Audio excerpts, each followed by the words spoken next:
म त सिद्धान्तका लागि शास्ति खानुपर्छ, सिद्धान्तका लागि शास्ति खानु पर्यो भने खान्छु, सिद्धान्तको लागि 8 वर्ष झ्यालखाना बस्नु पर्यो भने बस्छु, सिद्धान्तका लागि झुन्डिनु पर्यो भने झुन्डिन्छु, सिद्धान्तका लागि रेटिनु पर्यो भने रेटिन्छु भन्ने काङ्ग्रेसको बाट पढेर जानेर बुझेर आएको बनेको कार्यकर्ता हो नि।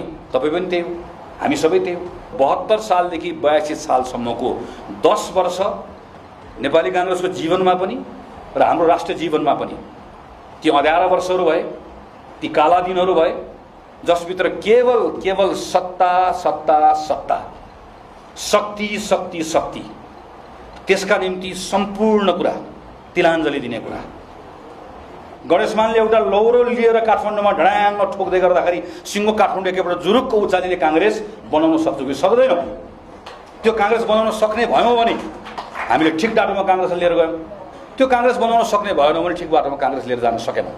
कि अब नेपाली काङ्ग्रेस पार्टीको प्रधानमन्त्री नेपाली काङ्ग्रेस पार्टीकै नेता बन्न पाउँदै गर्दाखेरि पनि पूर्व प्रधानमन्त्रीजीले दोहोरिनुहुन्न। हामी कहिलेकाहीँ बिपीले प्रधानमन्त्री हुँदै गर्दाखेरि भित्तामा चाहिँ एकजना किसानको फोटो राख्यो भनेर भन्दै गर्दा लिटरली किसान सम्झन्छौँ।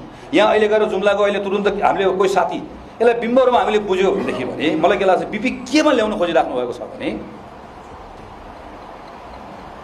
रिलिजन र तपाईँको राजनीतिको बिचमा के सम्बन्ध छ भन्दै गर्दाखेरि बिपी कोइरालाले बडो राम्रोसँग भन्नुहुन्छ, कुनै पनि रिलिजन होस् त्यसको सबैभन्दा महत्त्वपूर्ण कुरा भनेको त्यस दुईवटा पक्ष छ। एउटा वैयक्तिक पक्ष, आध्यात्मिक पक्ष, जसले व्यक्तिको मोक्षको कुरा गर्छ, भगवान्सँग साक्षात्कार कसरी गर्ने, उपासना गर्ने, आफ्नो विधिको बारेमा चर्चा गर्छ। अर्को भनेको चाहिँ त्यसको सामाजिक पक्ष हुन्छ, त्यसले आम जनको हितको कुरा गर्छ, चाहे जुनसुकै रिलिजन होस्। पोलिटिक्सको पनि सबैभन्दा महत्त्वपूर्ण कुरा भनेको त्यसको दुईवटा पक्ष हुन्छ। एउटा पक्ष भनेको अर्गनाइजेसन, जहाँ हामीहरू छौँ, अहिले हाम्रो अर्गनाइजेसन छ, पार्टी छ, सरकार छ, सत्ता छ, अहिले म सभापति छु, तपाईँ अर्को को हुनुहुन्छ, हामीहरूको बिचको हायरकी छ, सम्बन्ध छ, यो अर्गनाइजेसन कुरा भयो।